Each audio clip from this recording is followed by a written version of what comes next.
যে কোনো ঘর সংসার কখনো একজন পুরুষের উপরে বা একজন নারীর উপরে চলে না। উভয়ের সাহায্যেই সংসার ঘর টিকে থাকে। তাই ঘরের শান্তি বজায় রাখতে হলে স্বামী স্ত্রী উভয়কে সাহায্য করে যেতে হয়।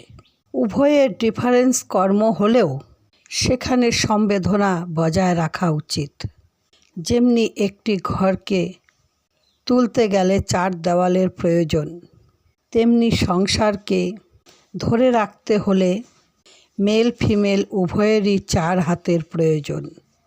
অশান্তি হচ্ছে, স্বামী স্ত্রী উভয়ের সঙ্গে অ্যাডজাস্ট হচ্ছে না, একটু ভেবে দেখুন কোথায় কিসের কারণে, বুঝে সেই জায়গায় কাজ করুন। ভাঙতে সেকেন্ড লাগে না বন্ধুরা। অপরের বুদ্ধি নেবেন না, দুজনকে সম্মান করুন, সব ঠিক।